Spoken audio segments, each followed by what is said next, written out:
Well, hello everybody. Finally, I'm back. I think I have the computer functioning like it's supposed to.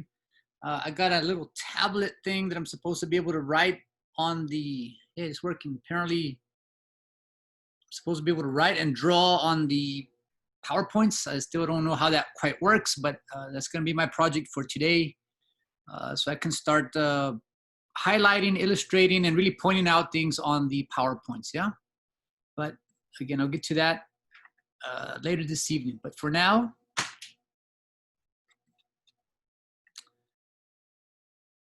let me get back to our discussion. Right? I hope you all had a good weekend. I hope you were able to relax a little bit, get out of the school mode for a bit. Now we get back into school mode, right? We got to continue with this chapter 2.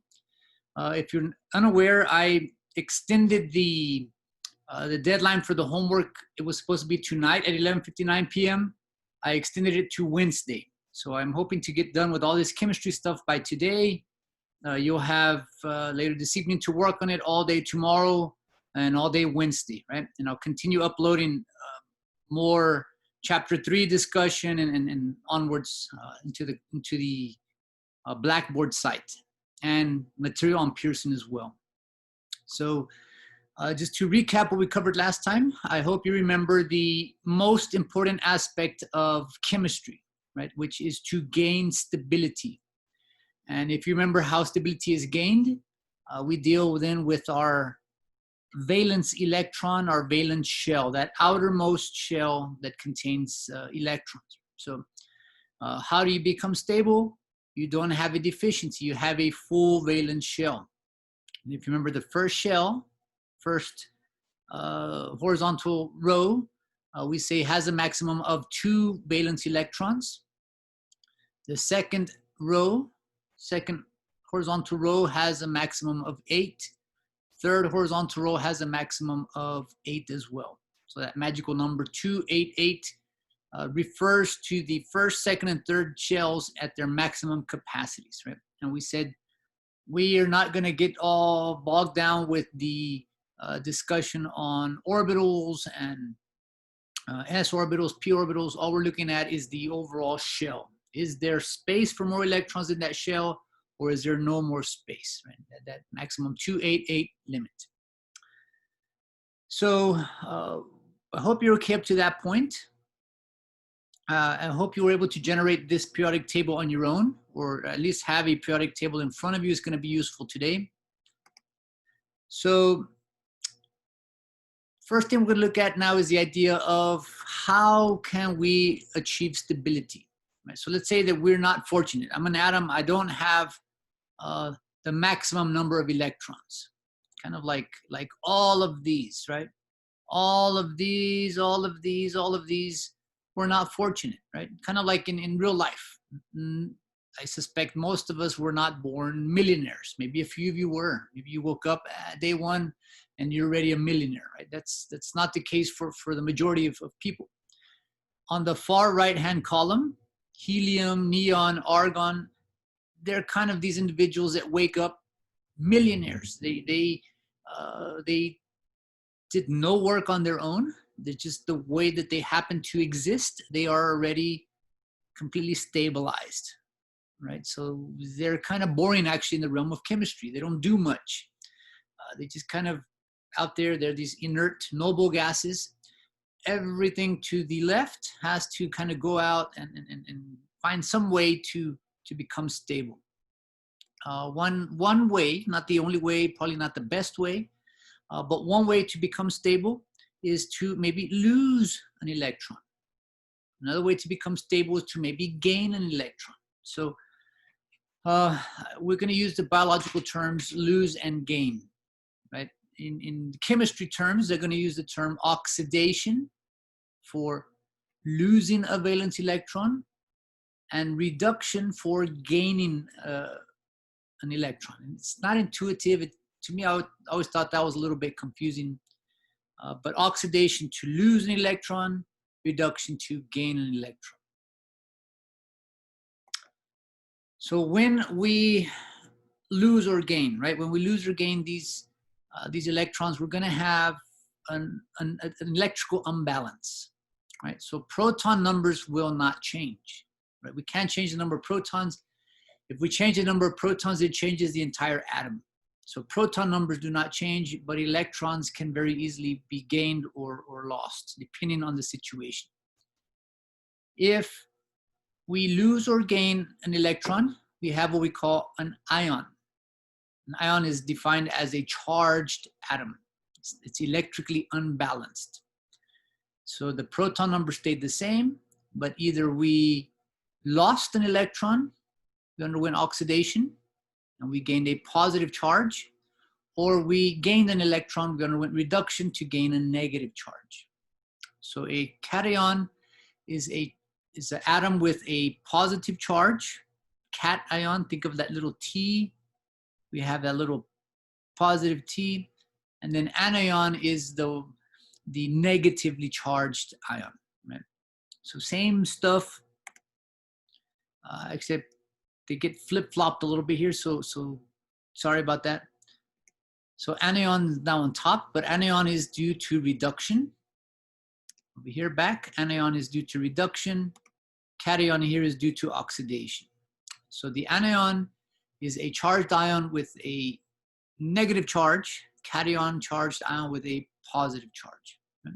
So cat, like a little cat, T, positive, cation, positively charged. Same stuff, more vocabulary. Oxidation is the complete loss of a valence electron. Reduction, the complete gain of a valence electron. So if I'm losing electrons, I end up with the same number of protons now, but less electrons. So it's this discrepancy now, right? So I'm not electrically balanced. I don't have the same number of protons attracting the same number of electrons. So proton number stays the same. I'm losing electrons. I end up with an overall positive charge. In reduction, if I'm keeping the proton numbers the same, but now adding more electrons, it changes then the electrical balance. The atom ends up with a overall negative charge.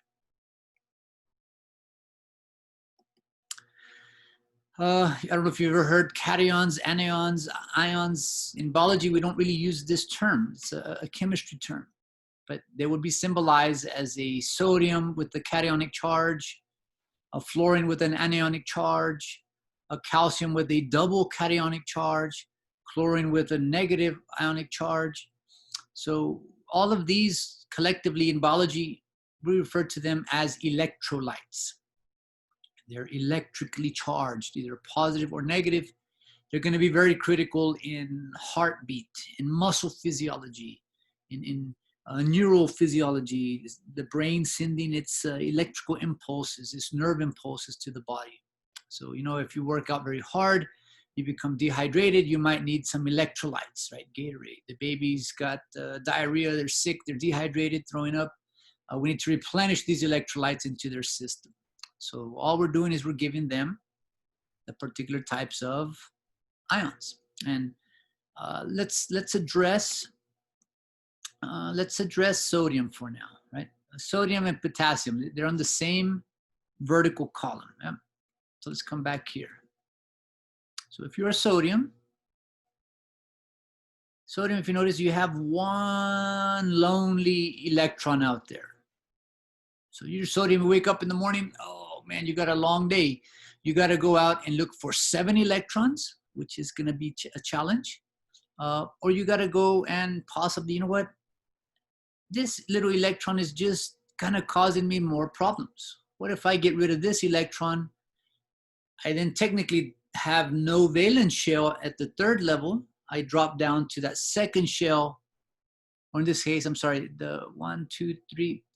So I lose that 3rd electron, that electron in the 3rd shell, and I drop down to that 2nd electron there, the 2nd electron shell, energy shell. So think of it in a different way, right? Let's say you go out to Walmart, you go out somewhere. Is it better for you to, is it easier for you to go see if you can give one person $1, or you go and you try to ask 7 different people to give you $1, right? So it's either to lose 1 or go out and gain 7. I've never tried that experiment, but I suspect it's probably easier to give 1 than to go struggle and beg and ask to get $7. It's kind of the same concept, right? So lithium, same situation. Potassium, same situation down below. So it's easier for them to give, undergo oxidation, to become stable. Electrical balance is not as critical as stability. Stability is much more important in the realm of chemistry. If we forward up here, right, let's look at fluorine. Fluorine's valence, 1, 2, 3, 4, 5, 6, and 7 valence electrons. So fluorine has sort of the opposite challenge. For fluorine, is it better to give away 7 or go and struggle to find 1? Is it better to put a little bit of effort just to get 1 or give away 7?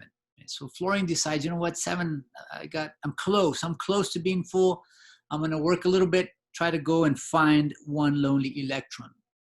So fluorine typically does not undergo oxidation. Rather, fluorine will undergo reduction to gain its valence electron. So the position on the periodic table on the left side or right side really has an implication on how they're going to achieve stability. You notice carbon is going to do something very differently. Carbon is 4 valence electrons. So it's easier to gain 4 or lose 4. But carbon's right in that middle. So it's going to do something completely different as will usually nitrogen, as will usually oxygen. Right? They're going to behave a little bit different. They're not going to undergo ionization. So I'll give you some examples, some more, right? But we introduce now a new vocabulary term. We've been looking at the atom, particular flavors of the atom, which we call the elements. Now, as elements are trying to gain stability through reduction, through oxidation, possibly, we may then start to have an interaction of 2 or more atoms together. We call that now a molecule. So the molecule, 2 or more atoms bonded together. And this is important. We can have multiple types of bonds. So we have the ionic bond, a covalent bond, and the hydrogen bond. Right? So we're going to look at 3 different types of bonds that can help these atoms undergo maybe stability, to help them form molecules. And it's going to be a little bit different qualities, different characteristics for each type. But we'll get to all of those. Okay, so ionic bonds. I hope you can kind of figure out. Ionic bonds will involve ions, right? So they will involve these ions. Ionic bonds will involve a complete transfer of 1 or more electrons. So ionic bonds are formed by the electrical attraction between cations and anions. So we've heard this before, right? It's this opposites attract type of situation. So as things happen, as we generate a positive charge, as we generate a negative charge, a cation and an anion, the laws of physics cause them to attract together, and that would be the ionic bond situation there. So this is a fairly weak bond, like a magnet on a fridge. It's not that difficult to pull the magnet off the fridge, right? But it does hold them together weakly. It does qualify as a bond, does form then a molecule. So the example we're going to look at is table salt, sodium chloride. I don't know how versed you are in chemistry, but if you know something about regular sort of electrically balanced sodium, it's a nasty substance, right? It's very, very reactive to water. Chlorine by itself, quite harsh, not very, it's what we find in chlorine and Clorox. Yeah, it's harmful to the body in its normal source, yeah? Now, I like what happens in this sort of little love story, soap opera kind of thing here. So sodium finds itself in the situation. We talked about this before. It's got 11 total electrons. 2 in the first shell, 8 in the second shell, and 1 lonely electron out in the valence. So does it go out and look for 7, or does it go and just get rid of that 1? Right? So I wish more humans would follow sodium sort of idea, right? Sodium understands I am reactive. I am not stable at this moment. If I took part in a relationship right now, I bring that toxicity. I bring something that doesn't quite help the relationship, right? So say sodium takes care of sodium, right? Sodium works on sodium. Sodium helps itself to become stable first before bringing its toxicity into a bond, right? And I know, well, maybe I suspect a lot of you have friends or people that you know that are in relationships, and you know, man, they're messed up themselves. They have no business being in a relationship, bringing their issues, their toxicity into the life of another individual. It's not going to work, right? So sodium's trying not to do that. Right? Sodium is going to work on himself first. Chlorine, same situation, right? We said chlorine had those 7 valence electrons, 1, 2, 3, 4, 5, 6, 7, missing the 1. So chlorine is not stable. So while sodium is working on itself, chlorine also starts working on itself. So sodium will undergo the process of oxidation. It will lose its valence electron. As chlorine is working on itself, it sees a lonely electron, brings in that electron into its valence shell, thereby undergoing reduction. So first, we have stability. So stability in the realm of ionic bonds, stability is achieved first. We change the electrical balance. We have a positive charge. We have a negative charge. Once we have these opposite charges, then we can start that attractive situation. So sodium becoming a cation, chlorine becoming an anion, and then the laws of physics draw them together. So the bond only happens after stability is achieved. It's a good homework question, right? So good concept here. The ionic bond, the bond itself, does not generate stability. Stability happened, stability occurred with the oxidative and the reductive situation there. So it's a secondary byproduct of stability for ions, for these electrolytes. Yeah. So I hope that made sense. We're going to see something very different in this next situation. So once we have stability, opposite charges, we start to see that aggregation, and we have a molecule of salt, basically, right? This big salt crystal.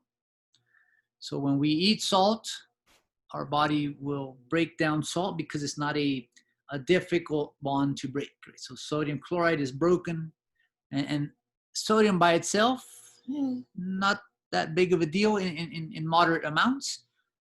Is stable. That little sodium is already stable. It took care of that on its own.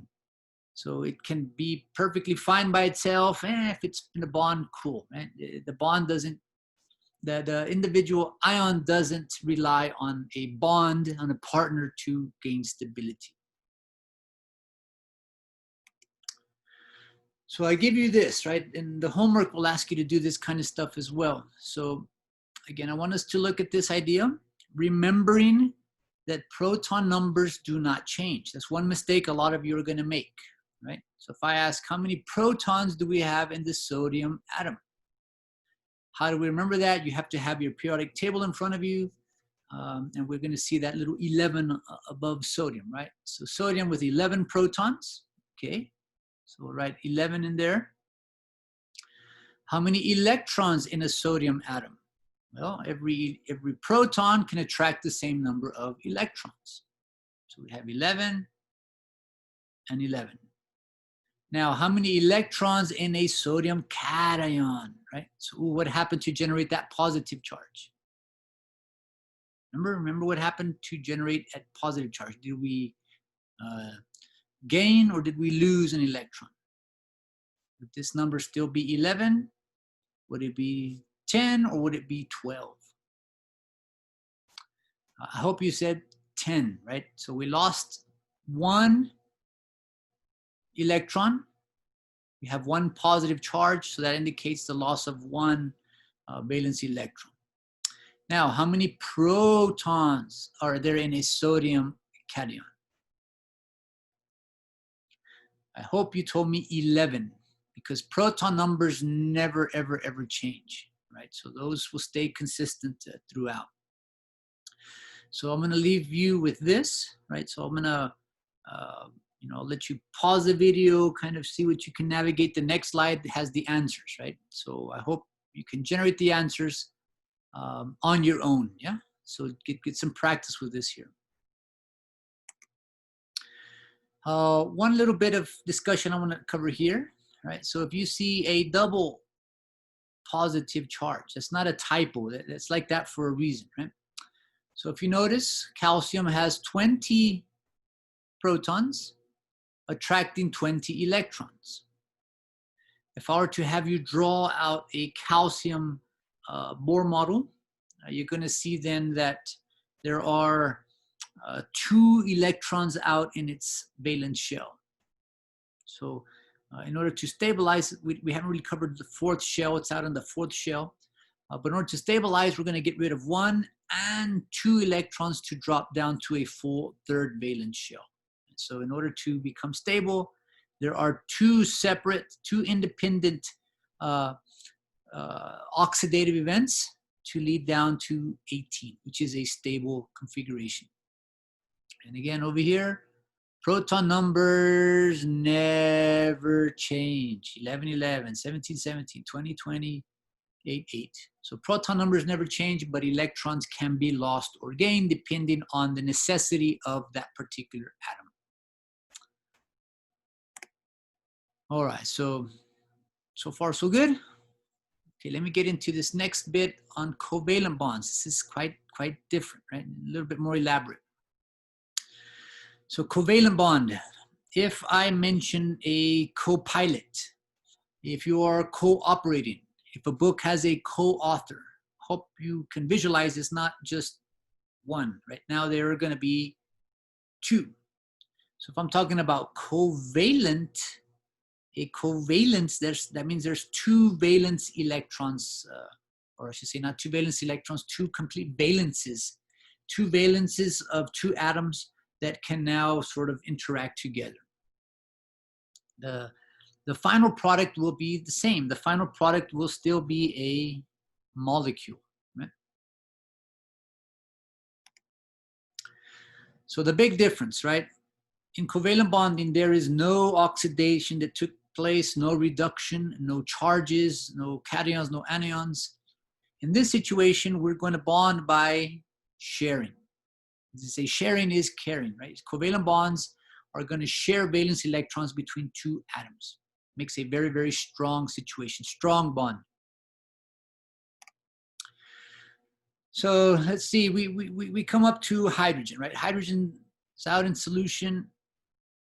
Hydrogen's out in solution. And we introduce now a new sort of symbolism. If I show this right here. So hydrogen atoms 2 with the letter H, right? 2H. That means there's 2 separate, 2 non-bonded hydrogen atoms. Neither of them are stable, right? Hydrogen has 1 electron. Hydrogen actually is supposed to have 2 valence electrons. Hydrogen is missing 1, hydrogen is missing 1. Since they only have 1, neither of them wants to undergo oxidation, right? That would leave them with 0. That's not a good thing. So instead of oxidizing, if they can undergo reduction, that would work, right? But there's no electrons available here.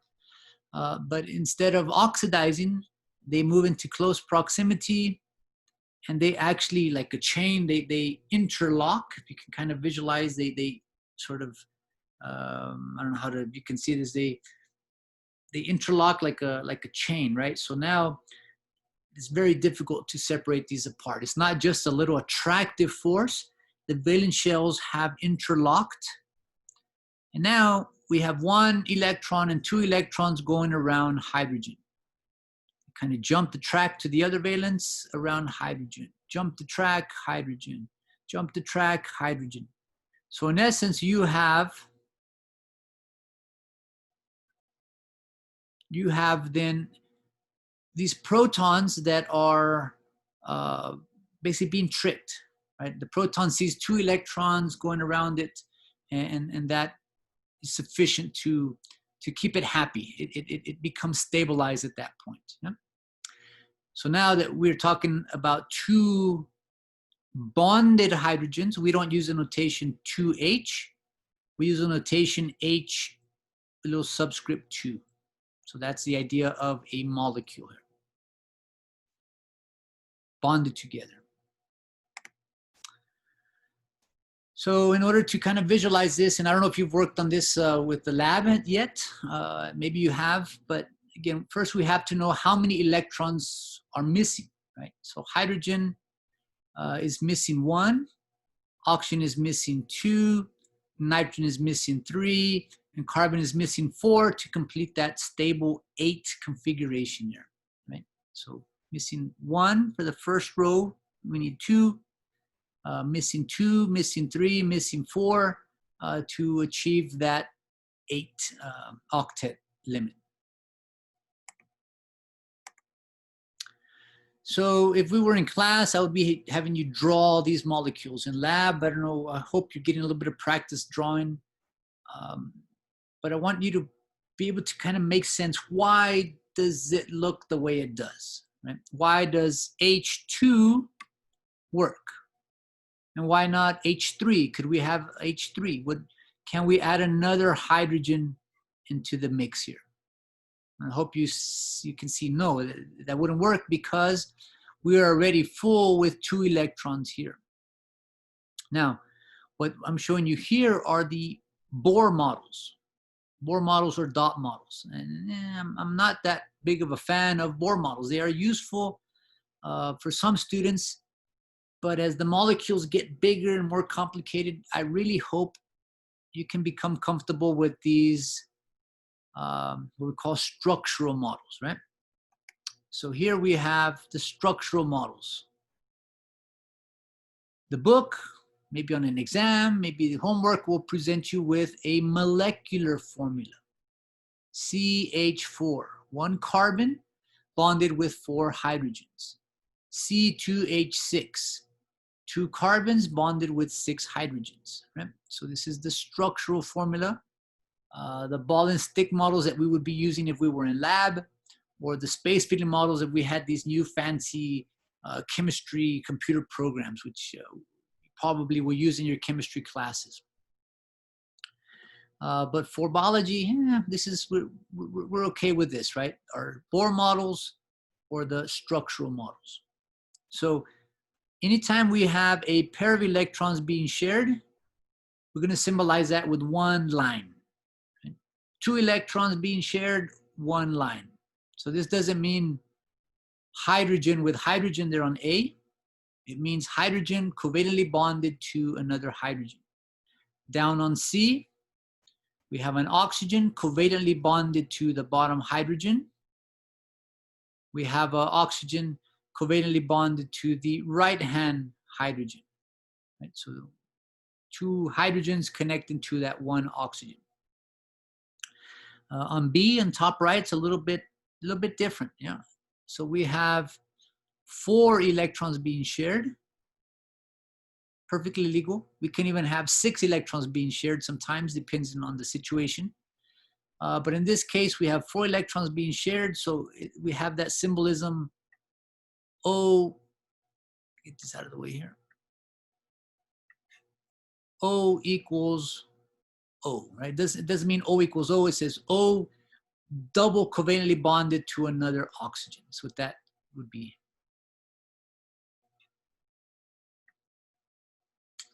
So again, just part of the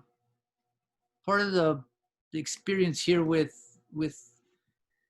chemistry notation. Again, this is not a chemistry class, but it will help you see why. Well, why does this look like this? Why are there 4 hydrogens connected to carbon and not 6? Or why is there an equal sign here and not an equal sign here, right? So I hope you can just make a little bit of sense of this to navigate through the lab and to navigate through the homework, right? So the structural, molecular formulas, ball and stick models, Bohr models, a lot of different ways to help visualize it. That's the big deal here, right? It's kind of an abstract concept. We're trying to visualize how this would look in real life, how the molecules would look this way, this way, this way, this way, angular, upside down. That's where a good imagination comes into play. And I think these little Bohr models don't really give us, just give us one dimension, right? So being able then to visualize it in different ways is going to be useful. All right, so another concept that's important, one of the big concepts of chapter 2, the idea of electronegativity. So electronegativity is the attractive force that an atom exerts on electrons. Okay, it's kind of weird, right? Let me explain it in a weird kind of way here.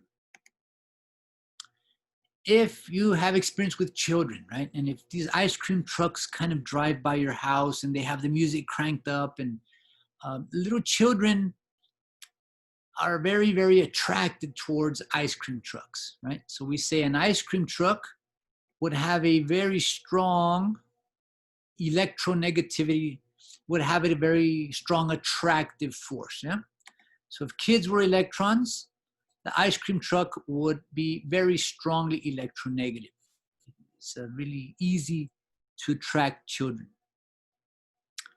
What if there was a healthy truck, the broccoli truck, right? Same cool song, they drive the same routes. If you're a child, would you have the same affinity? Would you be attracted the same to the ice cream truck that you would be attracted to the broccoli truck? I don't know. I think most kids wouldn't really go to the broccoli truck. We say that broccoli truck would have a much lower electronegativity. It's difficult to attract electrons towards it. It's just not cool, right? And if you go back to school, maybe you were in the group with the popular kids, right? So it's very easy to make friends when you're popular. A lot of people are attracted to you. Maybe you were in the sort of the shy group, or the you all knew that little gimpy kid, that little outcast that, man, just didn't have something about him that could attract other people towards him, right? So it's like that for elements. Just some are naturally charismatic, some are a little bit sort of more subdued, some are nice, some are a little bit mean. So some have an easier way of getting electrons, some are going to struggle to get electrons. So if we go into the realm of physics, the physicists did the hard work, right? It's like they took each one of these elements into the gym and they measured how strong they were. And who came out the highest? Oxygen. Oxygen having the highest electronegative strength of the most common elements there, right? So oxygen is that, wow, it's that popular element, right? Everybody wants to hang around oxygen, the big movie star, the big rock star, movie star. Everybody wants an autograph. Everybody wants to get a picture, a selfie with that individual. So that's oxygen to the electrons, yeah? Chlorine, pretty strong as well. Nitrogen, pretty strong. Anything with a strength, electronegative strength of 3, you consider it pretty strong, pretty popular. Down below, carbon, little hydrogen, kind of weak. And there's sodium, potassium, they're very weak. They don't want more electrons. They're trying to get rid of the electron that they have, that lonely electron out in the valence there.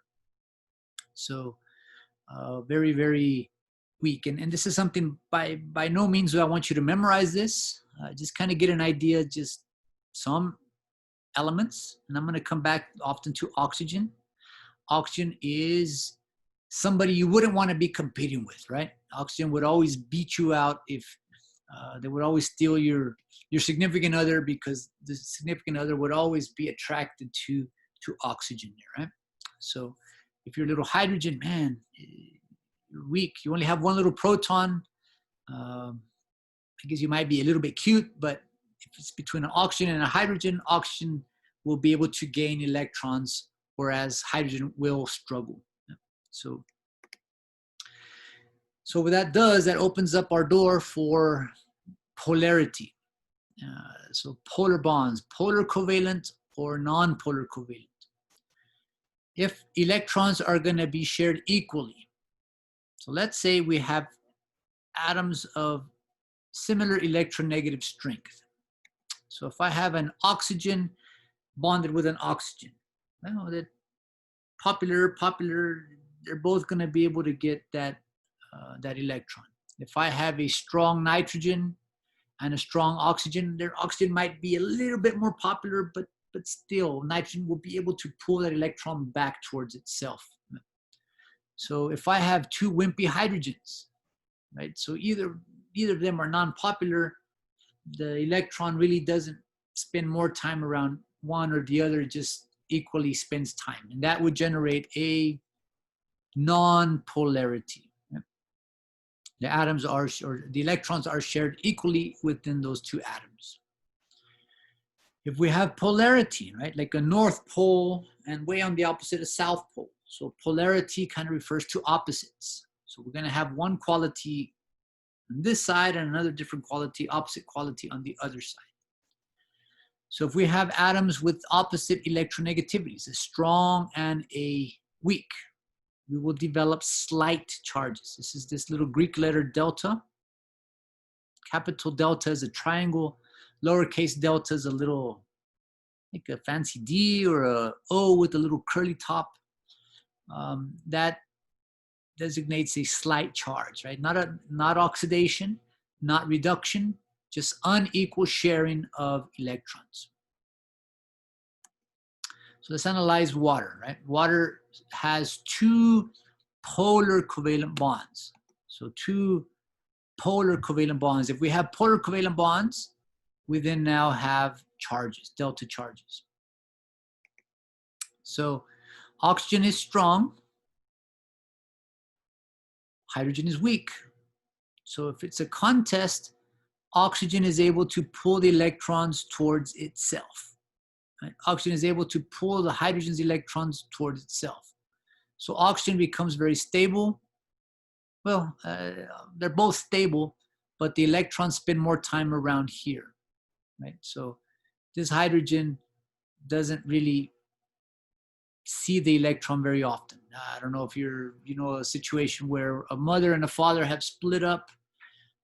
They both have custody, but the kid spends a lot more time, gets a lot closer to one parent than to the other parent. That's kind of like this. So it's an unequal sort of sharing situation. So if we were to freeze the action, we have 8 protons in the middle, but I have 1, 2 first shell, 3, 4, 5, 6, 7, 8, 9, and 10 electrons here. So no, we have not undergone reduction, but there's a discrepancy of negative charges around the oxygen. So the oxygen gets a slight, very, very minimal negative charge. Around hydrogen, there's 1 proton and there's no electrons around it usually. So hydrogen gets that slight delta positive. And this other hydrogen gets that slight delta positive.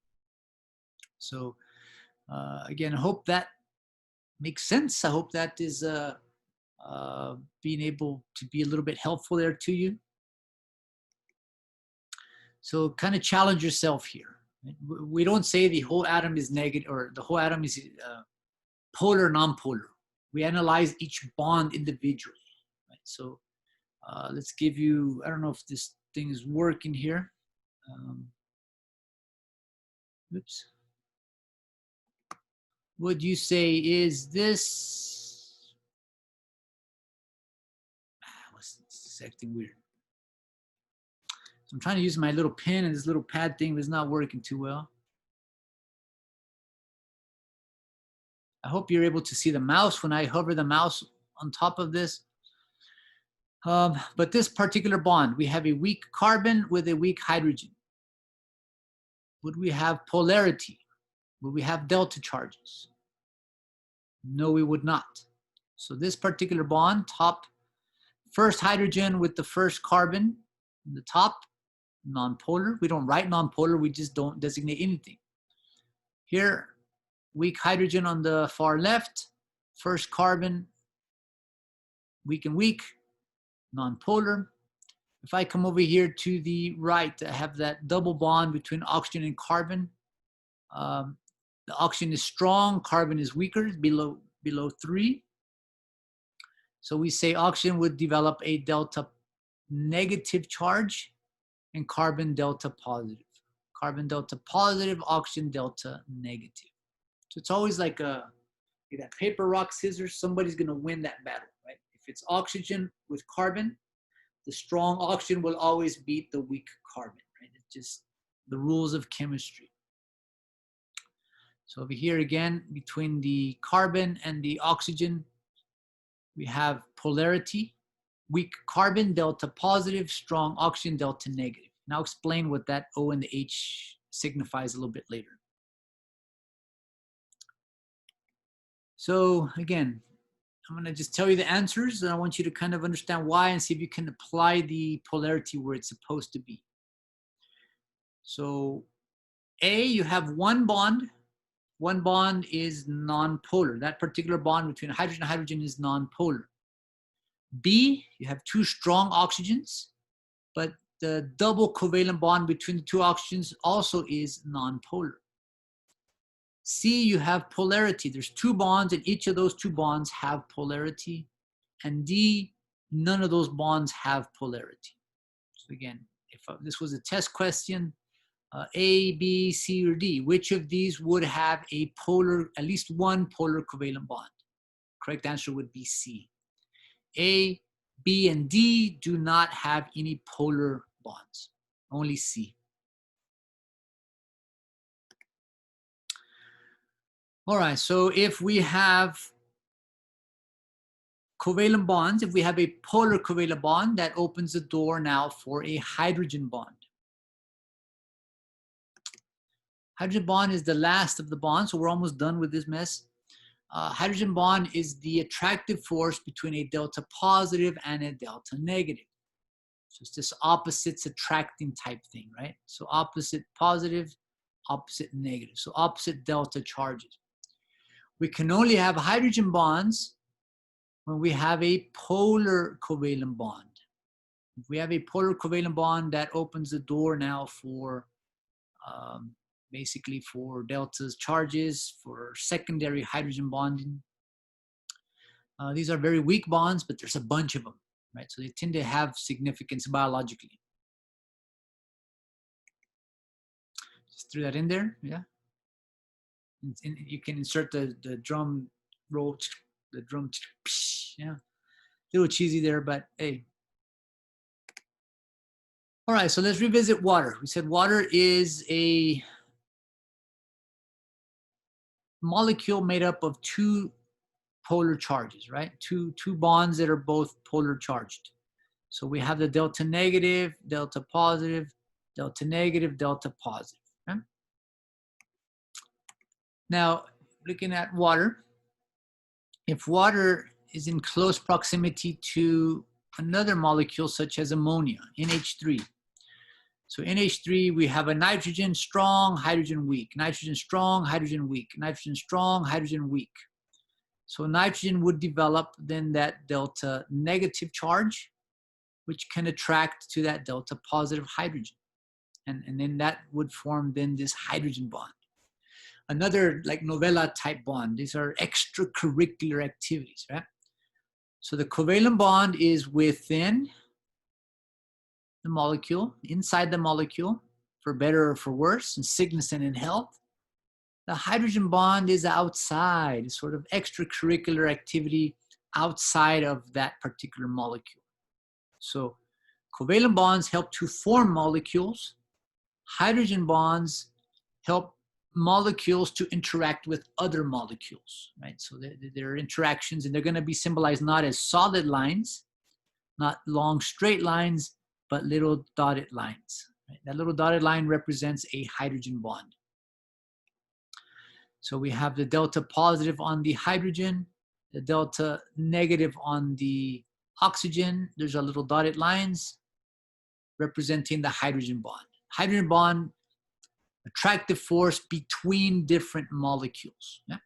And again, pretty weak. They can be broken pretty easily, but if you see the significance, right? So if I put a little bit of pressure, not enough to break the bond, but if I put a little bit of pressure on this molecule and push it from left to right, all I'm doing is working with this molecule, but it's going to move all the other molecules left to right because they're all connected, right? They're all connected by these hydrogen bonds. So it allows then the molecule to act as a bigger mess of molecules, if that makes sense. So the hydrogen bonds, only possible if we have a polar covalent bond.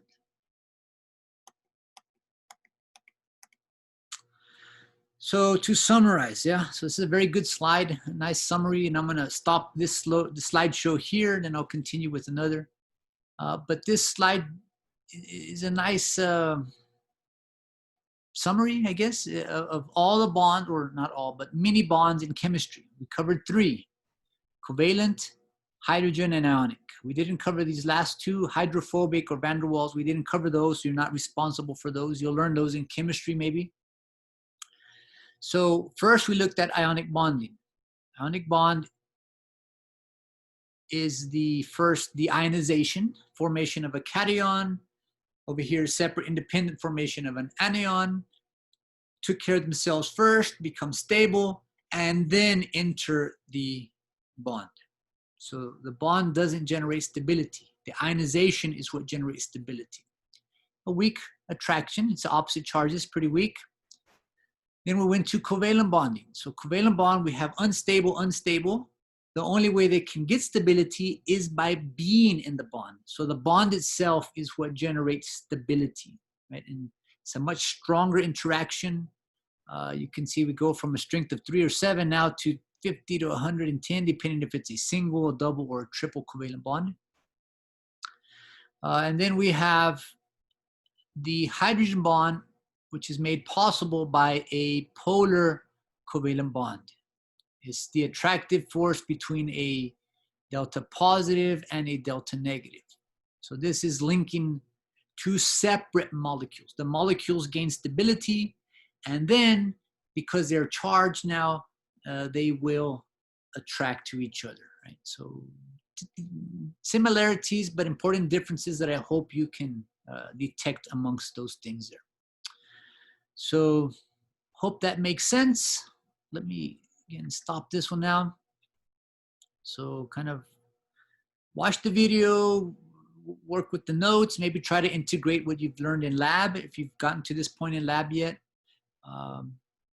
Let me know what you think. So see if that is making sense, right? And I'll post this one, keep an eye out then for the next couple of videos that are required, that are still left to finish up chapter 2.